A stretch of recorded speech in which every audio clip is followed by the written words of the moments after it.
Hello. Welcome to Market Discussion of the Day. Today, November 17, 2024. Sunday ആണ്. അപ്പം നിങ്ങൾക്ക് എല്ലാവർക്കും അറിയാം, ഇന്ന് നമ്മൾ അടുത്ത ആഴ്ചത്തെ ന്യൂസുകൾ, അടുത്ത ആഴ്ചത്തെ പ്രിപ്പറേഷൻസ് എന്താണ് ചെയ്യാൻ പോകുന്നത് എന്നുള്ള കാര്യങ്ങളായിരിക്കും ഇന്നത്തെ ദിവസം നമ്മൾ ഡിസ്കസ് ചെയ്യുന്നത്. ഓക്കെ, അതിന് മുന്നേയായിട്ട് എനിക്ക് ഏറ്റവും ഇമ്പോർട്ടൻ്റ് ആയിട്ടുള്ള കാര്യം എന്താ പറയാനുള്ളതെന്ന് വെച്ച് കഴിഞ്ഞാൽ, അടുത്ത ആഴ്ച നവംബർ 25 മൺഡേ നമുക്ക് പുതിയൊരു ബാച്ച്, അതായത് ഫോറക്സ് ട്രേഡിംഗ് പഠിക്കാനായിട്ടുള്ള ഒരു പുതിയൊരു ബാച്ച് സ്റ്റാർട്ട് ചെയ്യുകയാണ്.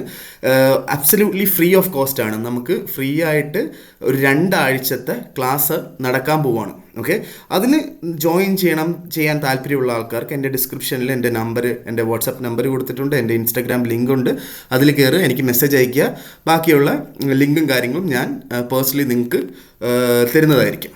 ഓക്കെ, സോ നമുക്ക് മാർക്കറ്റ് ഡിസ്കഷനിലോട്ട് വരുമ്പോൾ, അടുത്ത ആഴ്ചത്തെ ന്യൂസുകൾ എക്കണോമിക് കലണ്ടറിൽ നമ്മൾ നോക്കുകയാണെന്നുണ്ടെങ്കിൽ അടുത്ത ആഴ്ച പ്രത്യേകിച്ച് ന്യൂസുകളൊന്നും തന്നെ ഇല്ല. എക്കണോമിക് കലണ്ടർ വൈസ് നോക്കുകയാണെങ്കിൽ ന്യൂസുകളൊന്നും തന്നെ ഇല്ല. ഓക്കെ, അതുകൊണ്ടിട്ട് തന്നെ നമുക്ക് ടെക്നിക്കലി ഡിസിഷൻസ് എടുത്ത് പോകാം എന്നുള്ളതാണ് അതിനകത്ത് ഏറ്റവും ഇമ്പോർട്ടൻ്റ് ആയിട്ടുള്ള കാര്യം. പക്ഷേ പൊളിറ്റിക്കലി കുറേ കാര്യങ്ങൾ നടക്കുന്നുണ്ട്. കാരണം ഡൊണാൾഡ് ട്രംപ് അധികാരത്തിന് ശേഷം വന്നിട്ടുള്ള ആഴ്ചകളാണ്, രണ്ടാമത്തെ ആഴ്ചയാണ്. അപ്പോൾ ഈ ആഴ്ച അല്ലെങ്കിൽ കഴിഞ്ഞ ആഴ്ച തന്നെ പുള്ളി പറഞ്ഞ കുറേ കാര്യങ്ങളും സ്റ്റേറ്റ്മെൻറ്റ്സും ഒക്കെ വളരെ ഇമ്പോർട്ടൻ്റ് ആയി. ഇപ്പോൾ യൂറോപ്യൻ കൺട്രീസിനെ അത് പല രീതിയിൽ അഫക്റ്റ് ചെയ്യുന്നുണ്ട്. നിങ്ങൾക്ക് എല്ലാവർക്കും അറിയാം, ജർമ്മനിയിൽ അവിടുത്തെ തൂക്ക് മന്ത്രിസഭയായി. അവിടെ ഒന്നുകൂടെ എലക്ഷൻ നടക്കാൻ പോവുകയാണ്. അടുത്ത ഫെബ്രുവരിയിൽ അടുത്തൊരു എലക്ഷൻ നടക്കാൻ പോവുകയാണ്.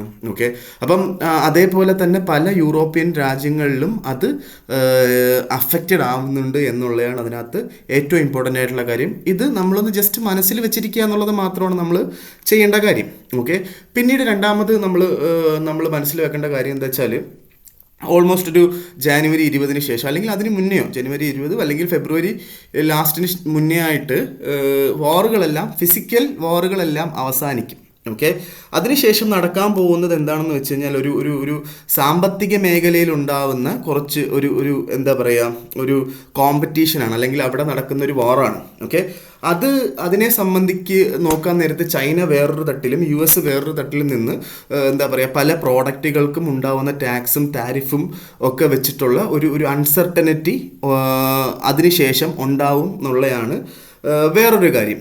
ഓക്കെ, ഇത് ഫിസിക്കൽ വാറൊക്കെ അവസാനിച്ച് ഏകദേശം 1 വർഷത്തോളം നമുക്കത് പ്രതീക്ഷിക്കാം എന്നുള്ളതാണ് വേറൊരു കാര്യം. അപ്പോൾ അതുകൊണ്ടിട്ട് തന്നെ ഇപ്പം നടക്കുന്ന സ്റ്റോക്ക് മാർക്കറ്റിലുള്ള ഡൗൺഫോളും ഒക്കെ നമ്മളിതൊരു ഓപ്പർച്യൂണിറ്റി ആയിട്ട് കണ്ട് ഇൻവെസ്റ്റഡ് ആയിട്ടിരിക്കുക എന്നുള്ളതാണ് നമ്മൾ ചെയ്യേണ്ട കാര്യം. ഓക്കെ, മൂന്നാമത്തെ കാര്യം എന്താ വെച്ചാൽ, നമ്മൾ ഇപ്പം നമ്മൾ US നിന്ന് ഒരുപാട് ഏറ്റവും കൂടുതൽ ന്യൂസ് വരുന്നത്, അല്ലെങ്കിൽ നമ്മളുടെ ഫോറക്സ് മാർക്കറ്റിനെ അഫക്റ്റ് ചെയ്യുന്ന US നിന്നുള്ള ന്യൂസാണ്, അല്ലെങ്കിൽ നമ്മൾ ഡിസ്കസ് ചെയ്തുകൊണ്ട് പോകുന്ന പെയേഴ്സിനെ അഫക്റ്റ് ചെയ്യുന്നത് US നിന്നുള്ള ന്യൂസുകളാണ്. ഓക്കെ, അപ്പോൾ US നിന്ന് വരുന്ന ന്യൂസുകൾ നമ്മളെല്ലാവർക്കും അറിയാവുന്ന കാര്യം. US നിന്ന് വരുന്ന ന്യൂസുകൾ മോസ്റ്റ് പ്രോബബിളി US നിന്ന് നല്ല ന്യൂസുകൾ വരുമ്പം US ഡോളർ മുകളിലോട്ട് പോവുകയും ഗോൾഡും GBP അതേപോലെ എന്താ പറയുക യൂറോ പോലത്തുള്ള പേഴ്സ് താഴോട്ട് പോവുകയാണ് നമ്മൾ കണ്ടുകൊണ്ടിരുന്നത്. ഓക്കെ, അതിൽ നിന്ന് വിപരീതമായിട്ട് നമുക്ക് ഇനി US നിന്ന് എന്താ പറയുക, നല്ല ന്യൂസ് അല്ല, ഭയങ്കര നല്ല ന്യൂസുകൾ വരുന്ന സമയത്ത് ഇനി മുതൽ നമുക്ക് US ഡോളർ മുകളിലോട്ടായിരിക്കത്തില്ല പോകുന്നത്, US ഡോളർ താഴോട്ടായിരിക്കും പോകുന്നതെന്നുള്ളൊരു കാര്യം നിങ്ങളൊന്ന് മനസ്സിൽ വെച്ചിരുന്നാൽ മതി. അതായത് നല്ല ന്യൂസ് അല്ല, വളരെ നല്ല ന്യൂസുകൾ, അങ്ങനത്തുള്ള ന്യൂസുകൾ എന്തായാലും നമുക്ക് അറിയാമല്ലേ, ഭയങ്കര നല്ല ന്യൂസുകൾ ഇടയ്ക്കിടയ്ക്ക് വരാറുണ്ട്. അപ്പോൾ അത് മാർക്കറ്റിനെ അല്ലെങ്കിൽ US ഡോളറിനെ നെഗറ്റീവായിട്ടായിരിക്കും അഫക്റ്റ് ചെയ്യുന്നത്. ഫോർ എക്സാമ്പിൾ, ഇപ്പോൾ നമ്മൾ ഇന്ത്യയിൽ നോക്കിക്കഴിഞ്ഞാൽ, ഇന്ത്യയിൽ നമുക്കൊരു നല്ല ന്യൂസ്, ഇന്ത്യൻ എക്കണോമിക്ക് നല്ലൊരു ന്യൂസ് വന്നു കഴിഞ്ഞാൽ ഇന്ത്യൻ രൂപയുടെ മൂല്യം കൂടുകയാണ് ചെയ്യുന്നത്, അല്ലേ? പക്ഷെ നേരെ മറിച്ച് ഇനി മുതൽ അടുത്തൊരു 1 വർഷത്തേക്കെങ്കിലും US നിന്ന് വരുന്ന ന്യൂസുകൾ US ഡോളറിൻ്റെ മൂല്യം കുറയ്ക്കുകയാണ് ചെയ്യുന്നത് എന്നുള്ളൊരു കാര്യം കൂടെ നിങ്ങൾ മനസ്സിലാക്കി വെക്കുക എന്നുള്ളത് വളരെ ഇമ്പോർട്ടൻ്റ് ആയിട്ടുള്ള ഒരു കാര്യം കൂടെയാണ്. ഓക്കെ, സോ നമുക്ക് നേരെ ഗോൾഡിൻ്റെ വാല്യൂലോട്ട് പോകുമ്പോൾ, അല്ലെ ഗോൾഡ് അടുത്ത ആഴ്ച നമ്മൾ എങ്ങനെ കാണണം എന്നുള്ളൊരു കാര്യം നോക്കാൻ നേരത്ത്, കഴിഞ്ഞ ആഴ്ചത്തെ ഗോൾഡിൻ്റെ ചാർട്ട് നമ്മൾ നോക്കിക്കഴിഞ്ഞാൽ നമുക്ക് കഴിഞ്ഞ ആഴ്ച ഓൾമോസ്റ്റ് ഒരു 2536-35 റേഞ്ചാണ് ഏറ്റവും ലോവസ്റ്റ് പോയിന്റ് ആയിട്ട് നിൽക്കുന്നത്. അപ്പോൾ നമുക്ക് നോക്കിക്കഴിഞ്ഞാൽ ഇതാണ് നമ്മൾ ഏറ്റവും ലോവസ്റ്റ് പോയിന്റ് ആയിട്ട് നിൽക്കുന്നത്, 2536.76. അപ്പോൾ ഇതാണ് കഴിഞ്ഞ ആഴ്ച വന്നിട്ടുള്ള ഏറ്റവും ലോവസ്റ്റ് പോയിന്റ്. ഓക്കെ.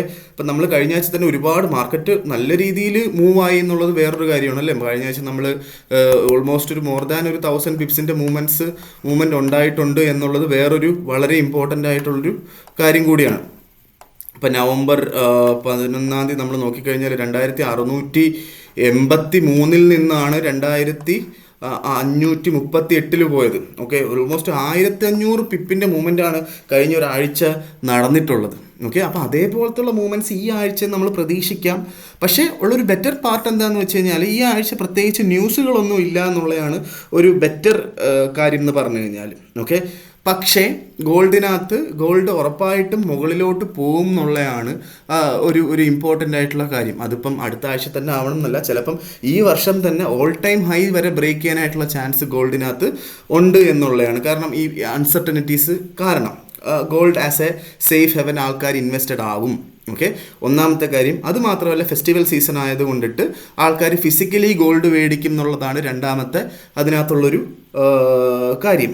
ഓക്കെ, അപ്പോൾ എന്താ പറയുക, ഈ ഡിസംബർ 10 ശേഷം ഡൊണാൾഡ് ട്രംപ് ഇതുവരെ പറഞ്ഞിട്ടുള്ള സ്റ്റേറ്റ്മെൻറ്റ്സും കാര്യങ്ങളും ഒക്കെ അതേപോലെ പോവുകയാണെങ്കിൽ ഉറപ്പായിട്ടും ഗോൾഡിൻ്റെ വാല്യൂ മുകളിലോട്ട് പോകും എന്നുള്ളതാണ്. ഓൾ ടൈം ഹൈ വരെ ബ്രേക്ക് ചെയ്യാനായിട്ടുള്ള ചാൻസ് ഉണ്ട്. സപ്പോസ് എന്തെങ്കിലും ഒരു ന്യൂസ് വന്ന് ഇപ്പം സീസ് ഫെയറിനെ സംബന്ധിക്കുന്ന എന്തെങ്കിലുമൊക്കെ ന്യൂസ് വന്നാൽ ചിലപ്പം ഗോൾഡ് താഴോട്ട് പോകും.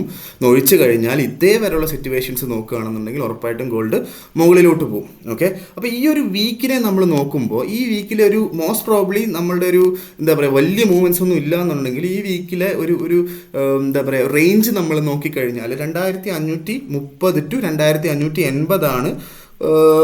എന്താ പറയുക ഒരു റേഞ്ച് എന്ന് പറഞ്ഞു കഴിഞ്ഞാൽ ഒരു ബോർഡർ പോയിന്റ് ഓഫ് നോക്കിക്കഴിഞ്ഞാൽ 2530 to 2630, ഓൾമോസ്റ്റ് ഒരു $100 മൂവ്മെൻറ്റും ഉണ്ടാവാനായിട്ടുള്ള ചാൻസ് ഉണ്ട്.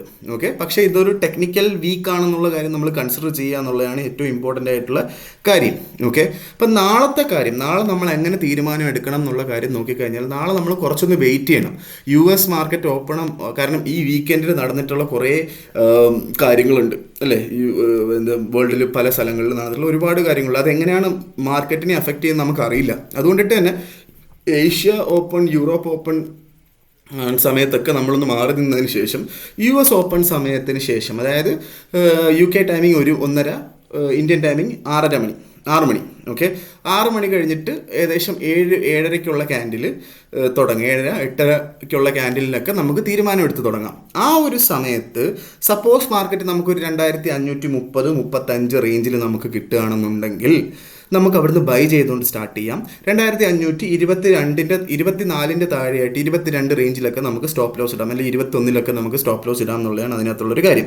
നേരെ മറിച്ച് 2580 ലെവലിലാണ് മാർക്കറ്റ് ഉള്ളതെങ്കിൽ നമുക്ക് ഉറപ്പായിട്ടും അവിടുന്ന് ഒരു സെല്ല് ചെയ്തുകൊണ്ട് സ്റ്റാർട്ട് ചെയ്യാം. 88 മുകളിലായിട്ട് നമുക്ക് സ്റ്റോപ്പ് ലോസ് ഇടണം. ഒരു 90 മുകളിൽ 92 ഇട്ട് കഴിഞ്ഞാൽ 2592 ഇട്ടാൽ ഒരു ബെറ്റർ സേഫ് സെൽ സൈഡ് ആയിരിക്കും അതെന്ന് പറയുന്നത്. ഓക്കെ, ഇതാണ് നമുക്ക് 2 നല്ല ഓപ്പർച്യൂണിറ്റീസ് എനിക്ക് പറഞ്ഞു തരാനായിട്ടുള്ള 2 ഓപ്പർച്യൂണിറ്റീസ്. സപ്പോസ് മാർക്കറ്റ് എപ്പോഴെങ്കിലും ഒരു 2630 അടുത്ത് കിട്ടുകയാണെന്നുണ്ടെങ്കിൽ, 2630 അടുത്ത് കിട്ടുകയാണെങ്കിൽ അവിടുന്ന് നമുക്ക് സെല്ല് ചെയ്തുകൊണ്ട് സ്റ്റാർട്ട് ചെയ്യാം. 2638 നമുക്ക് സ്റ്റോപ്പ് ലോസ് വെക്കണം എന്നുള്ളതാണ് നമുക്ക് അതിനകത്ത് ഏറ്റവും ഇമ്പോർട്ടൻ്റ് ആയിട്ടുള്ളൊരു കാര്യം.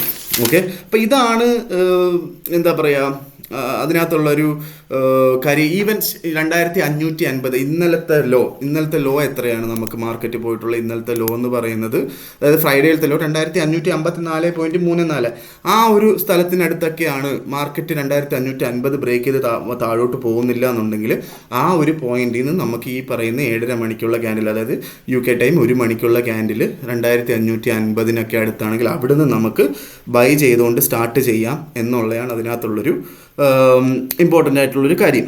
ഓക്കെ, അപ്പം സാമ്പത്തിക മേഖലയിൽ ഒരുപാട് പ്രോഡക്റ്റുകൾക്ക് ഇൻവെസ്റ്റഡ് ആവാൻ പറ്റുന്നൊരു സമയമാണ്. അതേപോലെ തന്നെ സ്റ്റോക്ക് മാർക്കറ്റ്, ഇന്ത്യൻ സ്റ്റോക്ക് മാർക്കറ്റൊക്കെ നല്ല രീതിയിൽ ഒരു കറക്ഷൻ കാണിച്ചിട്ടുണ്ടായിരുന്നു. അതിനെ നമ്മളൊരു ഓപ്പർച്യൂണിറ്റി ആയിട്ട് എടുത്ത് ഇൻവെസ്റ്റ് ചെയ്ത് പോവുക. അതേപോലെ ക്രിപ്റ്റോയിൽ ഒരു കമ്മീഷൻ വരുന്ന കാര്യങ്ങളൊക്കെ എന്താ പറയുക US ഡിസ്കഷൻ ഉണ്ട്. അപ്പം അതുകൊണ്ടിട്ട് തന്നെ ഇപ്പം ക്രിപ്റ്റോ ഒക്കെ നിൽക്കുന്നത് $90,000 അതായത് ഓൾ ടൈം ഹൈ ആണ്. ഓക്കെ, സോ ഉറപ്പായിട്ടും അവിടുന്ന് ഒരു കറക്ഷൻ സംഭവിക്കാം. ഒരു 55,000 to 45,000 ആ ഒരു റേഞ്ചിലോട്ട് വരുന്ന സമയത്ത് വീണ്ടും നമുക്ക് ബിറ്റ് കോയിൻ ഒക്കെ വാങ്ങാൻ പറ്റുന്നൊരു സമയമാണ്. ആ ഒരു പോയിന്റ് ഓഫ് വ്യൂവിൽ നമുക്ക് അതിനകത്തൊക്കെ ഒരുപാട് ഇൻവെസ്റ്റ്മെൻറ്റ്സ് വരുന്ന സമയമാണ്. അതുകൊണ്ടിട്ട് തന്നെ സ്റ്റോക്സിലാണെങ്കിലും ക്രിപ്റ്റോസിലാണെങ്കിലും ഇൻവെസ്റ്റ് ചെയ്യാം എന്നുള്ളത് വേറൊരു വളരെ ഇമ്പോർട്ടൻ്റ് ആയിട്ടുള്ള ഒരു ലോങ് ടേം പോയിന്റ് ഓഫ് വ്യൂവിൽ നമ്മൾ നോക്കിക്കാണേണ്ട കാര്യങ്ങളാണ്. അപ്പോൾ ഇതെത്രയാണ് എനിക്ക് ഇന്നത്തെ ദിവസം പറയാനുള്ളത്. ഗോൾഡ് നാളെ തൽക്കാലത്തേക്ക് ഒരു 2-3 സെഷൻ മാറി നിൽക്കുക. US മാർക്കറ്റ് ഓപ്പൺ ആയതിനു ശേഷം മാത്രം ഒരു തീരുമാനം എടുക്കുക.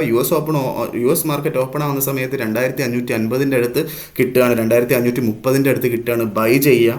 ഓക്കെ, 2580 അടുത്ത് കിട്ടുകയാണ്, 2630 അടുത്ത് കിട്ടുകയാണെങ്കിൽ സെല്ല് ചെയ്ത് സ്റ്റാർട്ട് ചെയ്യുക എന്നുള്ളതാണ് എനിക്ക് നിങ്ങളടുത്ത് പറയാനുള്ളത്. അതും ലോങ് ടേം ഒന്നുമില്ല, ഒരൊറ്റ ദിവസത്തെ കച്ചവടം, ഒരു ട്യൂസ്ഡേ US മാർക്കറ്റ് ഓപ്പൺ ആവുന്നത് വരെ ഉള്ളൊരു ട്രെൻഡിനെ കുറിച്ച് മാത്രമാണ് ഇവിടെ ഞാൻ പറഞ്ഞിട്ടുള്ളത്. ബാക്കി കാര്യങ്ങൾ എന്തെങ്കിലും വ്യത്യാസങ്ങളുണ്ട്, എന്തെങ്കിലും തീരുമാനങ്ങൾ മാറ്റണം എന്നുണ്ടെങ്കിൽ മാർക്കറ്റ് ഡിസ്കഷനിൽ നാളെ നമുക്ക് രാവിലത്തെ മാർക്കറ്റ് ഡിസ്കഷന് ഏഷ്യ ഓപ്പൺ ആവുന്നതിന് ഏഷ്യ ക്ലോസ് ആവുന്നതിന് മുന്നേ ആയിട്ട് ഉറപ്പായിട്ട് നമുക്ക് വീണ്ടും മാർക്കറ്റ് ഡിസ്കഷനിൽ വെച്ച് കാണാം. Okay guys, by.